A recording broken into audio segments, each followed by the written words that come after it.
benefits rather than enhances them. We always have to start.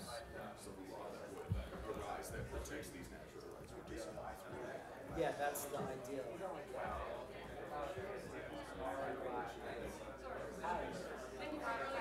Thank you. Like, for a company or a private actor wants to take like private action, but it's caught in this legal process where you can't really escape. Are there any good freedoms that you would recommend? So you're saying they're being prevented from doing something good, or they're going to try and do something bad? Like if people wanted to establish some private action against all these problems, against them, but like the legal process doesn't allow for that. You're right. So there's a lot that they just have to deal with.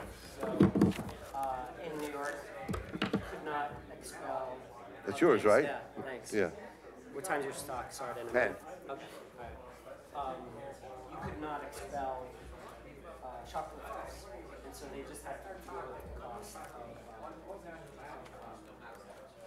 fraud. There's nothing they can do about it. Now they can exclude shoplifters, so that's just a case of going from bad to less bad. But yeah, no, there's a lot of things we're doing. But it still works, I would say. It doesn't work as well as it could. I got 2 minutes, so yeah.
I'll wait 1 minute more.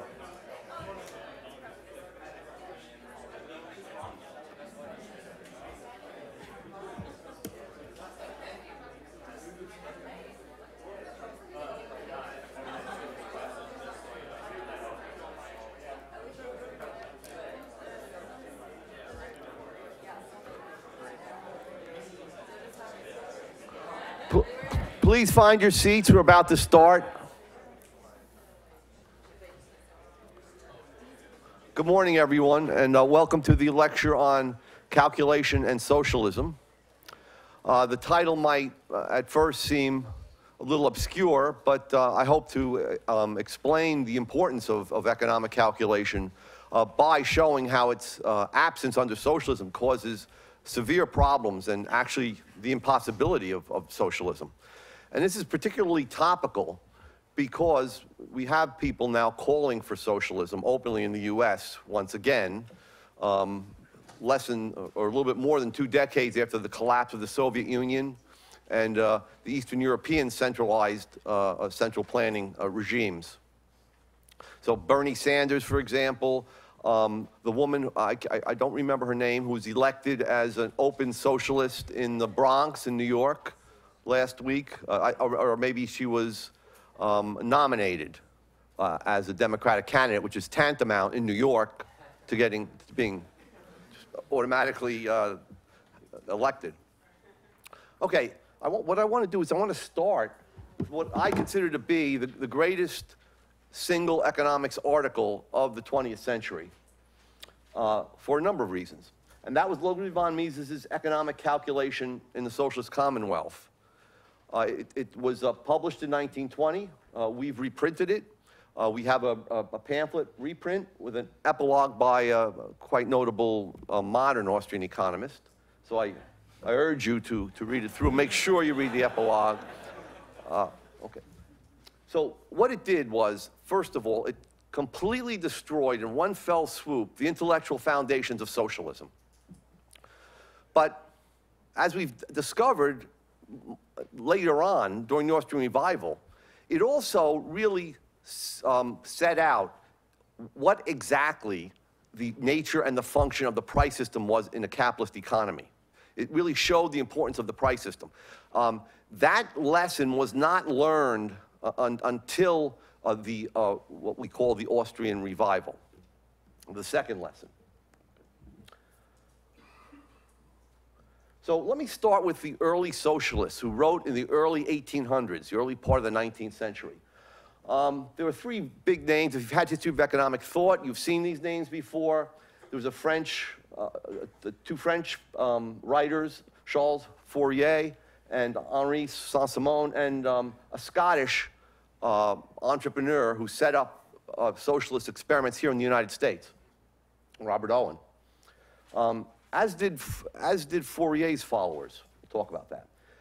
They were called the utopian socialists. Okay, they had all these grand schemes that they would set out in minute detail about how people will live better if they just go along with their ideas and their visions. As we'll see, Marx took a very different tack. Okay, Marx was a brilliant strategist, a brilliant tactician, and he hated these guys, and for good reason. Okay, that's Charles Fourier. He's as crazy as he looks. No, seriously. Okay, we'll focus on him as the stereotypical utopian socialist.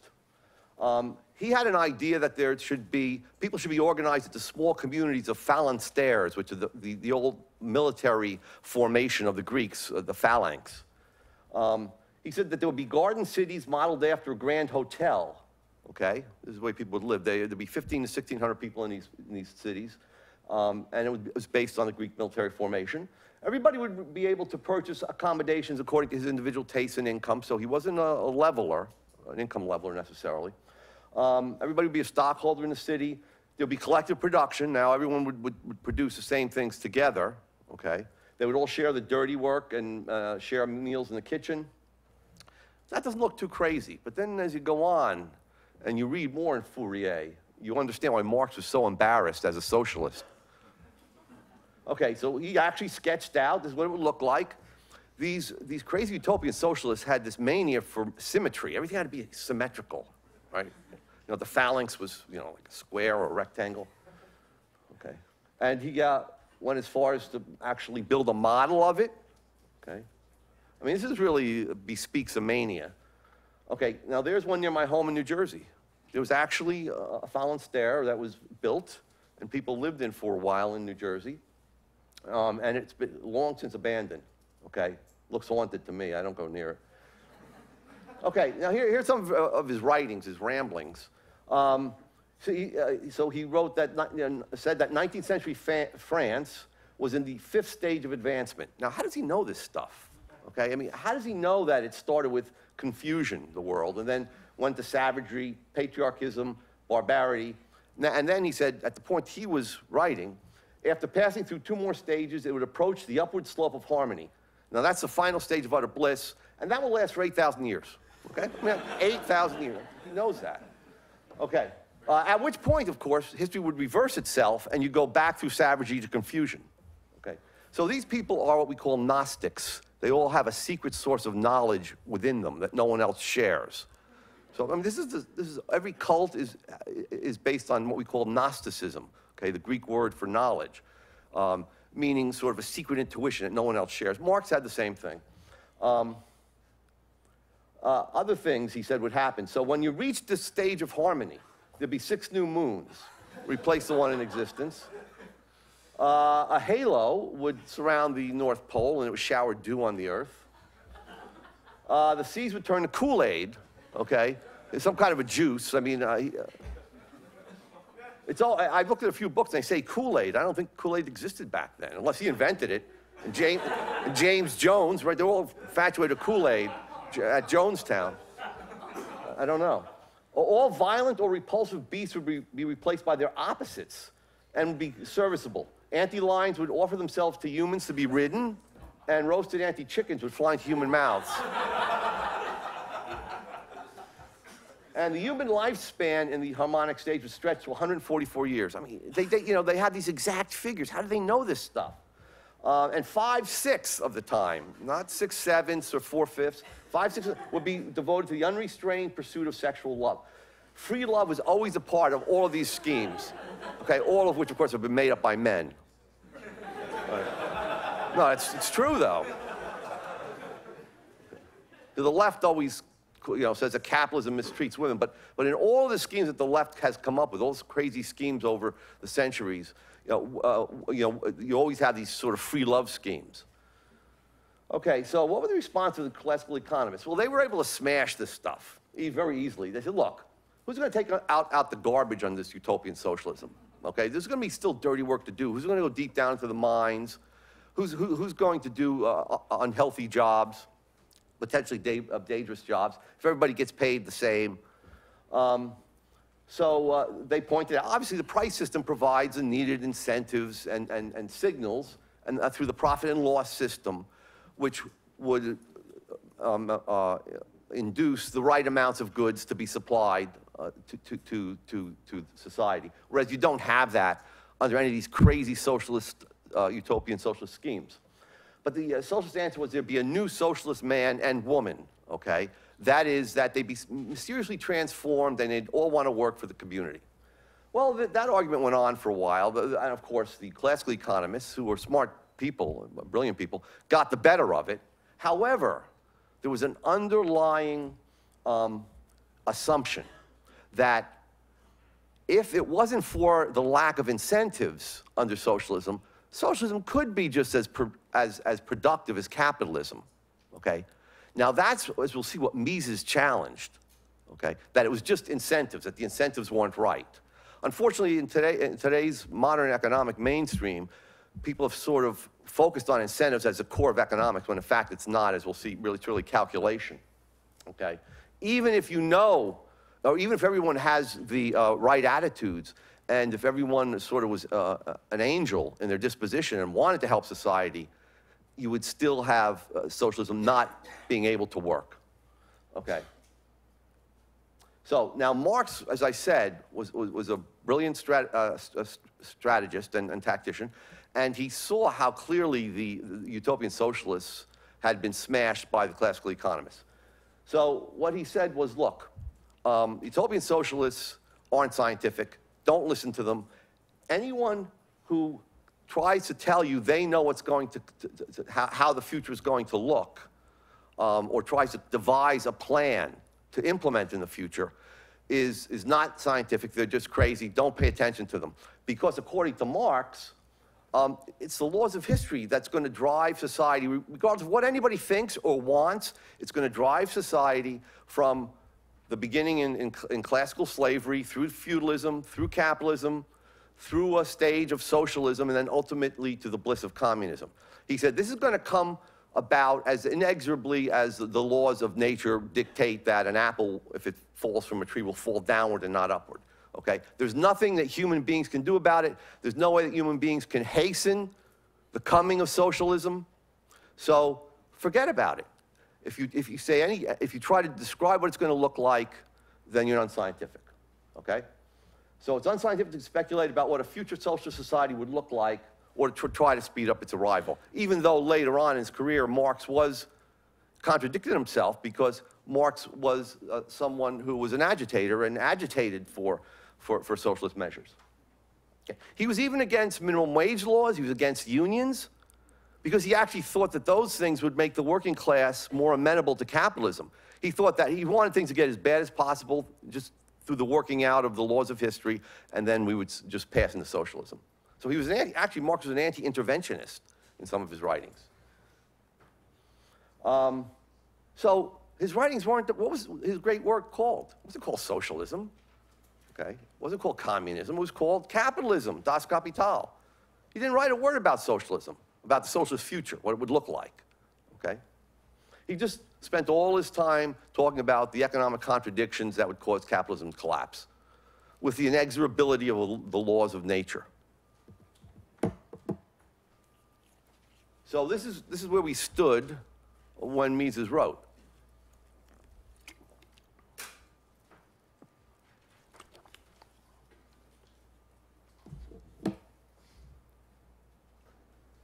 So what Mises focused on was not the incentives. He focused on the function of the price system. And what he said, well, this is his thesis. We'll start with the thesis. He came out and said socialism, a socialist economy, and I'll explain what I mean more by that, but right now let's just say that when Mises uses the term socialism, he means an economy in which one collective, let's say the government, whether it's a dictatorship of the proletariat or not, the government owns all of the physical means of production. That is, all the factories, all the natural resources, all the machinery, all the tools, okay?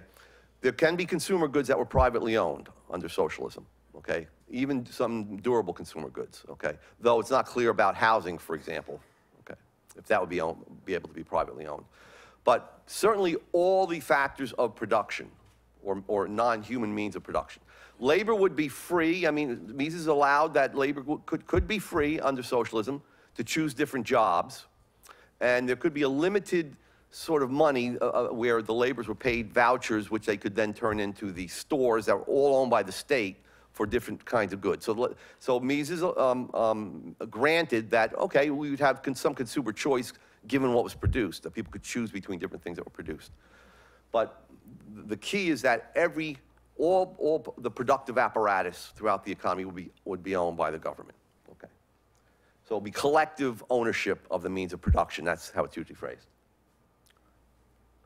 So what he said is that in a developed industrial economy with complicated production processes, okay, as we have here in the United States, and we've had since the Industrial Revolution, many different kinds of capital goods, many production processes and many different kinds of capital goods, the rational allocation of resources is impossible without economic calculation using actual market prices.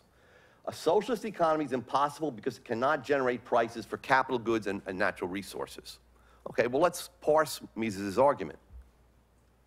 Mises said, step one, socialism abolishes private property and capital goods and natural resources. Okay, one will controls them.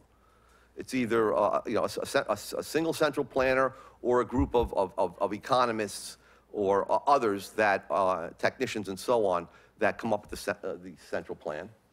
Number two, since a socialist state is the sole owner of the material factors of production, they can no longer be exchanged, right? You can't exchange with yourself, okay? If there can be no exchange, there could be no markets and no market prices. So there'll be no prices for the factors of production. Therefore, the state, without prices of the factors of production, cannot calculate the costs of production to compare to the prices, if consumers are given free choice, the prices that consumers are willing to pay for consumer goods. So you would have no costs of production. In the absence of economic calculation of profit and loss, therefore, socialist planners cannot know the valuable uses of scarce resources, and therefore, a socialist economy is, strictly speaking, impossible.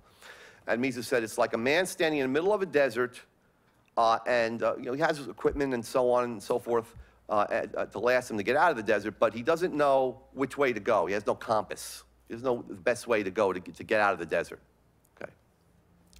There's many different ways to go, different directions. Well, that's what the socialist planner is like. Okay. There's no calculation. We'll get this in more detail.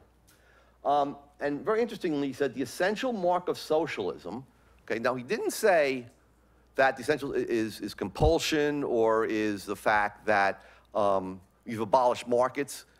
He pinpointed that there's one will alone acting. If there's one will alone acting, it means all the different values, expectations, tastes, ideas about how to produce, all those different things can't come into play in markets. There can't be an interchange in markets of different values which then establish prices of every single order of good, okay? Going from mining iron ore and mining diamonds all the way down to consumer goods, okay? The stores that provide consumer goods. So he says, it is immaterial whose will it is. So it could be the will of an angel, it could be the will of a benign dictator, someone who really wants to help society. The main thing is that the employment of all factors of production is directed by one agency only. One will alone chooses, decides, directs, acts, gives orders. The distinctive mark of socialism is the oneness and indivisibility of the will directing all production activities within the whole social system, okay? It's not incentives. There's not a word about incentives in there, okay? Which is so much the central focus of economics today, okay? It's this one will. So what Mises said is, in order to have economic calculation, you need private property, not just in consumer goods, but in all stages of goods, including capital goods of every kind, okay? You need the freedom to exchange these goods. You know, in past history, you had certain laws that allowed people to own property, but they couldn't sell the property, okay? The family couldn't divide up and sell the property. But you have to have freedom to exchange as well as private property. And a sound money, a money whose value is independent of the will of politicians and their machinations. So socialism abolishes all three of these preconditions and therefore nullifies economic calculation, and as we'll see, society itself. So let's look at why calculation might be a problem. Let's say that we have a production function, which is a fancy word that economists use for recipe. If you look at Murray Rothbard, he has no qualms about using the word recipe in Man, Economy, and State. He uses production functions sometimes, but it's just simply a recipe. Every good has a numerous technical recipes. Each good can be produced in many different ways. So let's say you have a car that requires P tons of steel, Q hours of machine time, R hours of unskilled labor, and so on, engineering labor, square feet of factory space, kilowatt hours of electricity, and paint, and so on. The socialist planners can know all this. They can know all the recipes. They can know all the technical production functions, how to produce all goods. But without prices and without costs, we'll see that this is, doesn't help them to produce the right quantities and kinds of goods that people demand, or that even that they themselves want people to have. It's even a problem if they try to substitute their own values, because they can't put prices on those things. So how can we calculate the cost of producing this car under socialism? Okay, you can't add up kilowatts of hours, tons of steel, gallons of paint. It's not a common unit. There's no single unit to express costs of production. How do we do it on the market? On the market, okay, all resources at every moment have a price because they're all privately owned and they're all continually exchanged. Okay? So they have a price, and so therefore you add up the prices of those quantities given by the production function of goods and inputs that you need to build the car, and you come up with some kind of a cost of production. So let's say the cost of the car is $30,000, right? Now, you don't know for sure what consumers will be willing to pay for the price. That's an pay for the item.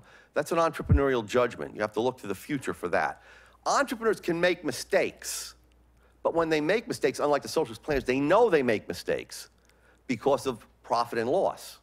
So if they project the price of $34,000, let's say this car is just being planned. In the US, it takes about 5 to 7 years to get a car from the drawing board onto the dealer's floor, okay? So you're looking 5 years in the future, you produce a car, thinking you're going to get $34,000 for it. It costs you $30,000 to produce. And yet, by the time you get that car on the market, there's some good competing cars that people might prefer. So you're only able to sell them for $28,000. Yeah, entrepreneurs make mistakes. That was a waste of resources because they used resources worth $30,000 in other lines of production. Remember, other entrepreneurs are bidding for the steel, the paint, and so on, the labor hours. And they're willing to pay up to $30,000 because they can produce goods and services worth about $30,000 to consumers. Well, this guy believed that he could make a better package of the $30,000 and turn it into $34,000. Well, he was wrong. That's fine. That's not that devastating to running an economy, okay? If he continues to make those mistakes, if she continues to make those mistakes as an entrepreneur, they drop out, okay? They lose their capital. So there was a woman a number of years ago, back in the 1990s, who came up with something called a topsy tail. And what that was simply a hoop, a knitting hoop, and a needle, a plastic hoop and a long needle that she put together in a way that women could easily braid their hair if they had long hair. Because she had long hair and she was always worried about doing this. That cost her about $1. She quit IBM, it took her $5,000 of savings and started to advertise. Eventually went on TV, on QVC, and she was selling them for $15 at the end and making them for 25 or 30 cents, okay? So she calculated that, look, I can make it for less than $1, and yet I project I can sell for $10 or $15. And she became a millionairess, and her subsequent endeavors failed, but in any case, so calculation made her come up with this item that no one else had thought of, using inputs that were worth only 25 cents to make something that was worth $10 or $15. Now, what about, can socialist planners do this type of thing? No, because they don't know their cost of production. They don't know what anything costs. They never know if they're using resources that are more valuable than the goods that they're producing, okay? So also, do you use a titanium bumper on a car, a steel bumper on a car, or do you use a fiberglass bumper on a car? Okay. Well, titanium is stronger than steel, but it's lighter than steel. But we don't use titanium bumpers because it's calculated that the cost of the titanium bumper, which would prevent denting of the bumper at much higher speed accidents, that cost is too high. People will not pay the extra amount to avoid the paying for the accidents or the reduction in accidents, okay? But in fact, we've gone from steel to a fiberglass bumper. That's kind of counterintuitive. Why have we done that?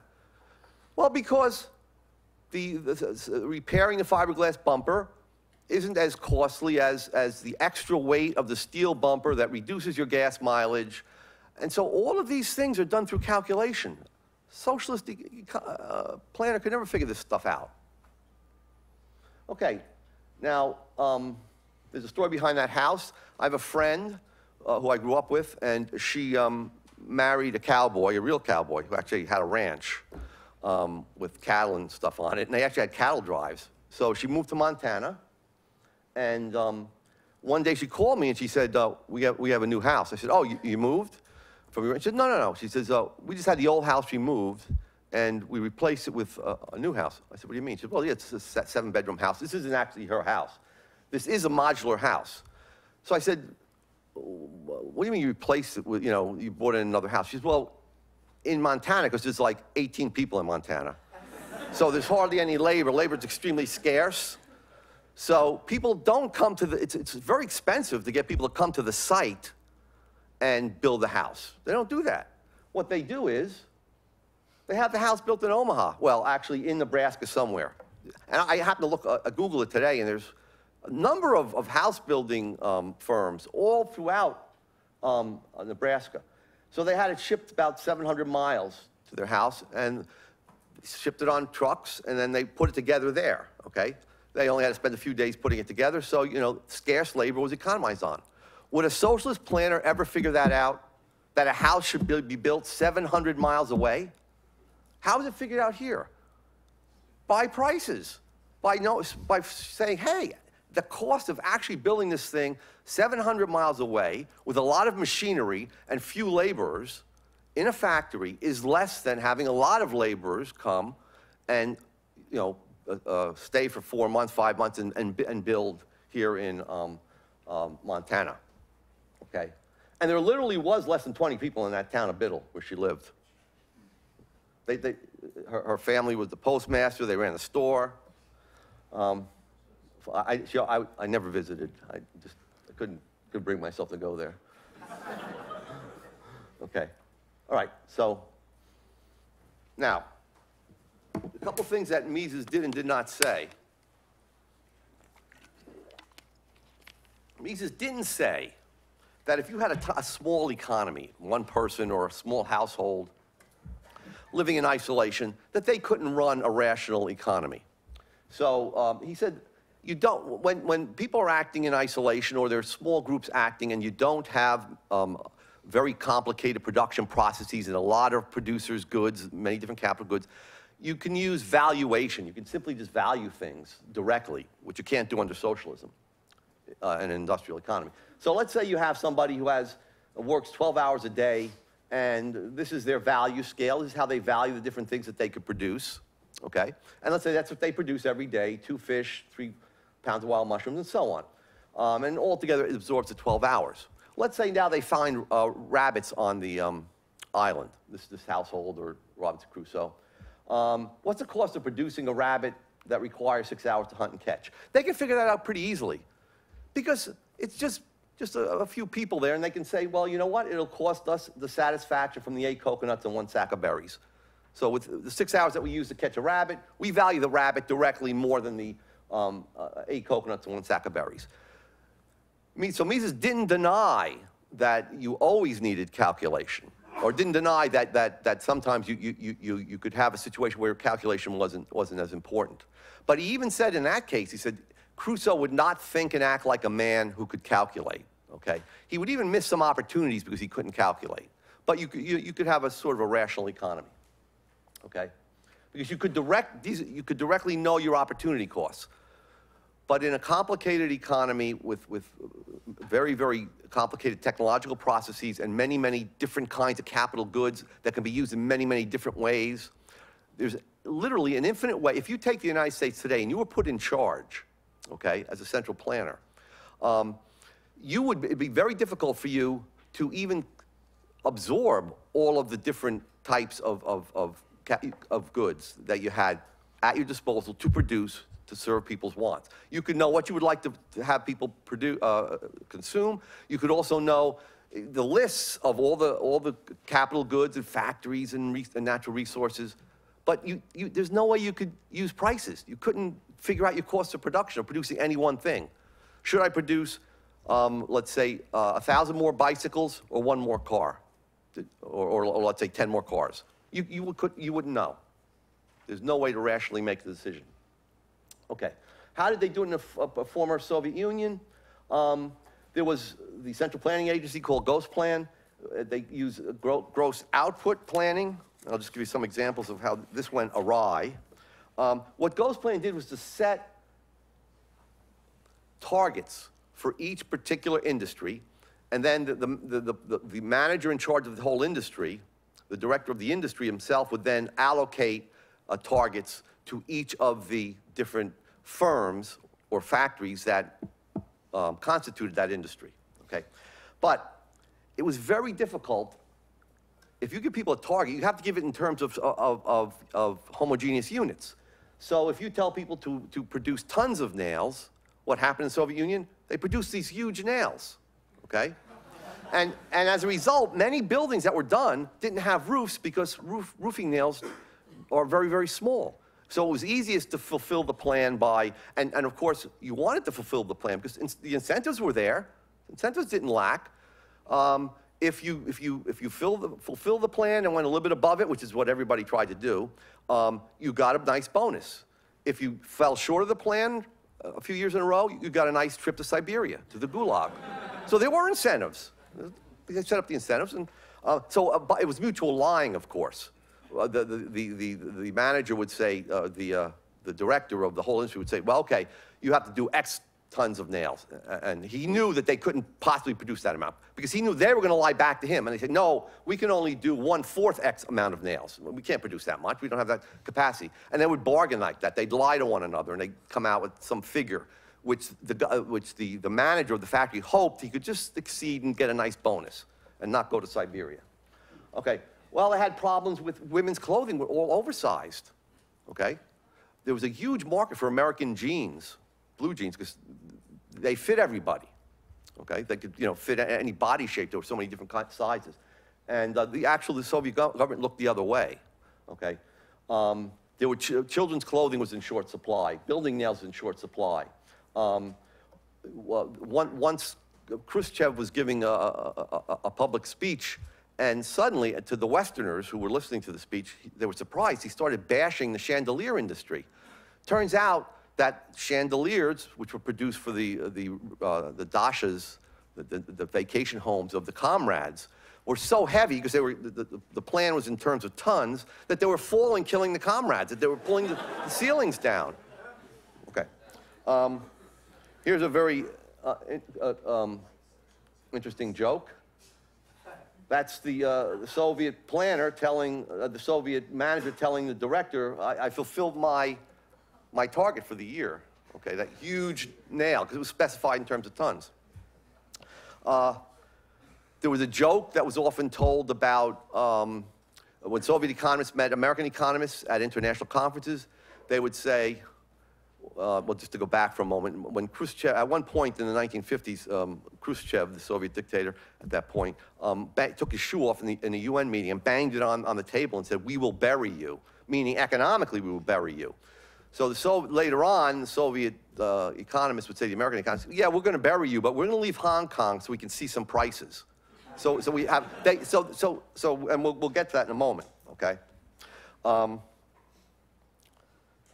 Now, people have criticized, well, before I get to that, people have criticized Mises on the following basis. They said, look, Mises said socialism was impossible, yet socialism lasted in the Soviet Union for 75 years, okay?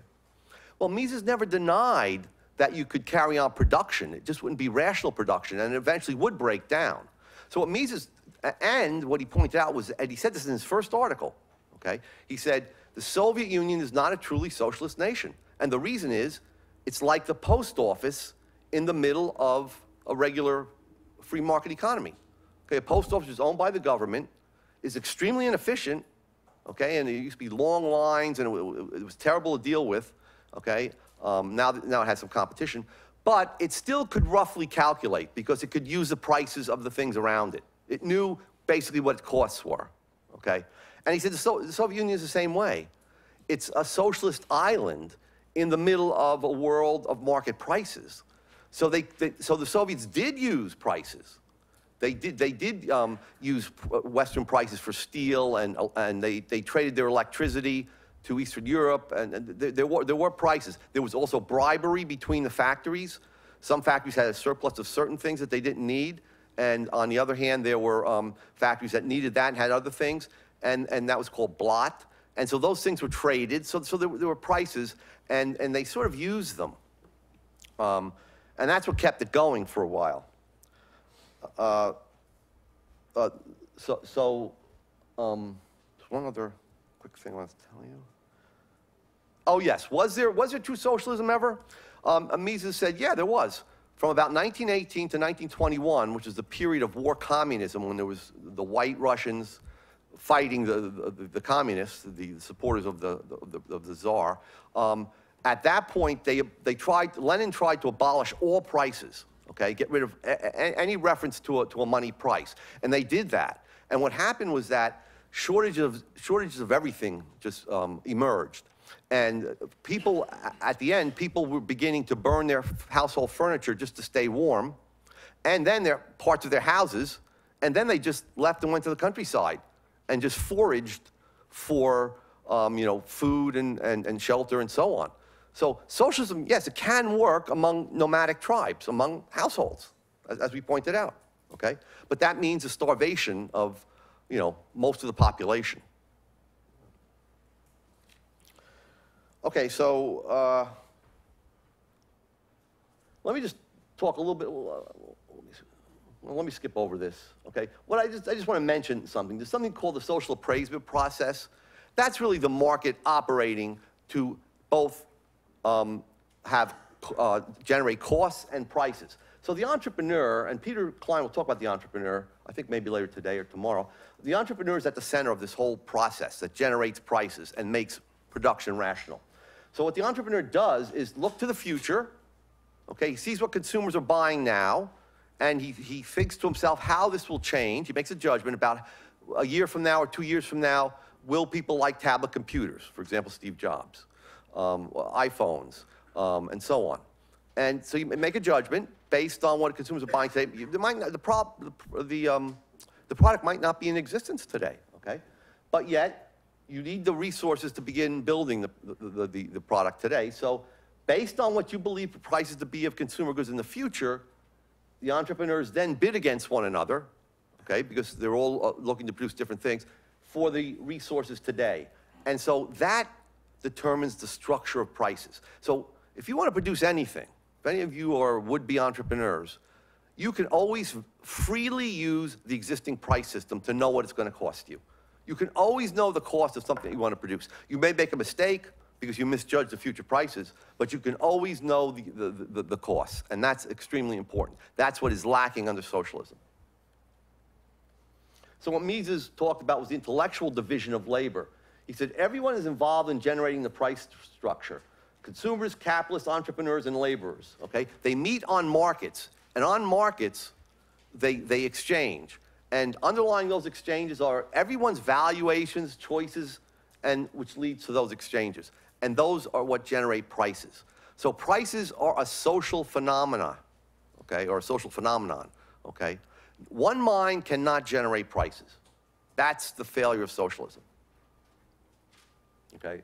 Everyone, all of us, contributes a little bit to the formation of the whole price structure.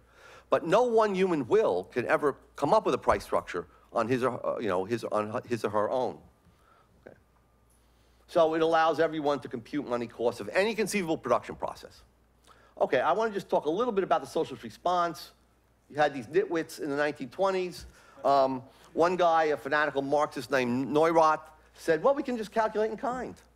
We'll just add up the tons of steel and the gallons of paint and so on, okay? Mises just smashed that argument right from the beginning, okay? Others said, let's calculate with labor hours. That is a homogeneous unit. Well, as you saw with Roger Garrison's talk the other day, it's not a homogeneous unit, okay? Is the labor hour of someone who does heart surgery worth the same as a labor hour of someone that runs a backhoe for a construction company? I think not. Even in the same industry, is the labor hour of LeBron James the same as the gawky guy, 12th man sitting on a bench? No, of course not. So they're not really homogeneous. Okay, just by saying the word, it applies to a variety of different types of hours and different qualities. And finally, that leaves out machines and natural resources. So capital goods and natural resources are used. The more they're used, the more productive labor is, okay? So a guy digging a ditch with a spade and a shovel is not the same as a guy, or can't produce as much as a guy who's running a backhoe, right? Labor hour is very, very different in productivity. Also, assume a stationary economy. This is a favorite of these naive guys. What they said was, you know what? On the last day of capitalism, we'll just keep the managers and the foremen on, and we'll just tell them on the next day, the first day of socialism, just do the same thing. Come to work at the same time, and so on. Well, of course, if nothing ever changes, if people's tastes never change, if technology never improves, if you never find more natural resources, or if natural resources aren't depleted, you can do the same thing over and over again. But that's not the real world. The real world, the real economic world, is dynamic. It's continually changing, okay? And in order to know what to do in the real world, you need to have profits and losses, okay? Look, before there was an iPhone, I mean, you wouldn't have an iPhone here, right? You wouldn't have any new technology coming in, right, in a socialist world. Then there were sophisticated responses in the 1930s. In the 1920s, those naive responses that I was talking about to Mises, they were mainly by German economists. But then when Hayek went to Great Britain from Austria, he brought with him some of the ideas of the socialist calculation debate that Mises had developed, and he developed them on his own and published a book of writings on socialism by himself and Mises and others. And so the neoclassical economists in Great Britain became interested, and in the US became interested in this question. So one of the things they said was, take the mathematical solution. What we can do is we'll just collect all the information about resources, all different types of resources, the amounts and so on, quantities and qualities, and we'll collect the information about people's, the amount of laborers we have and potential labor hours that can be used, and about the capital goods. And then we'll put them in simultaneous supply and demand equations, and then we'll solve those equations, and we'll get the right quantities and the right prices for all these goods, okay? Okay, and there's a real problem with that, which I'll get to. I just want to talk about the market socialists before I get to the problem. Market socialists said that what we could do is tell the managers of the factories that they should minimize their costs, okay, and set their prices at their average cost so they won't earn profits, but they'll be covering their costs and they'll be selling, producing goods just up to the point where the cost equals the price. Now, who's going to set the price? The prices were going to be set by the planners themselves through a trial and error method. So they would set the price of steel at a certain level, let's say $600 a ton. If there was a surplus of steel, well, that meant steel was just too much. The price is too high. They'll lower it to 200. And then there might be a short deal, and eventually through trial and error, they'll find the right price. Okay, that's what they claim. All right, so what were the responses? Hayek and Robbins, who was a British economist, they said, well, this is impractical. Okay, by the time you collect all that knowledge that's necessary to solve all these equations, and by the way, in the 1930s, there were no computers. It would take months and months, if not years, to solve one set of equations. By that time, things would have changed already, and that knowledge is obsolete, and those prices and quantities would be obsolete. Okay.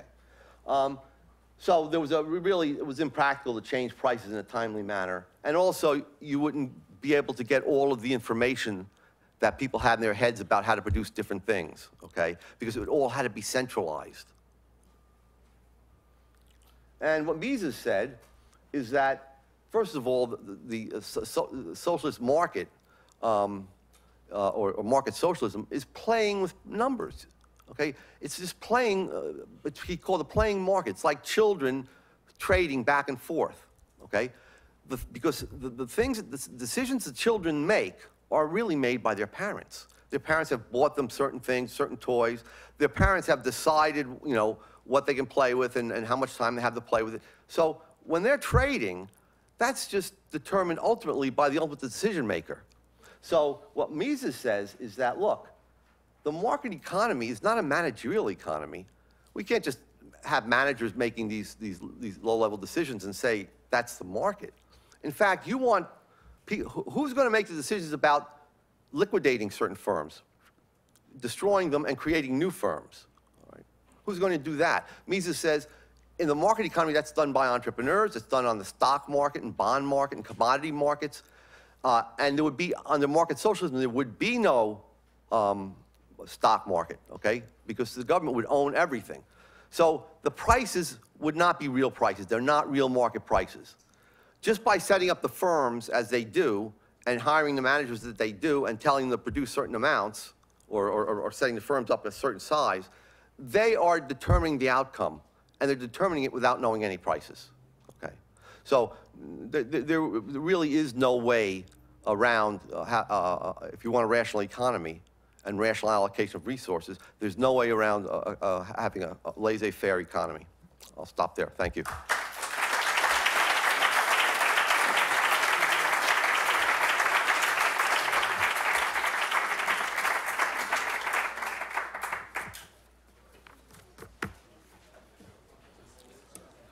Hey. Thank you. So one question, Mises says that only if there's only one will, Yeah. prices can rise. Right. No, obviously true. Yeah, yeah. But the thing is, government is not one entity, but it's a collective of very Right.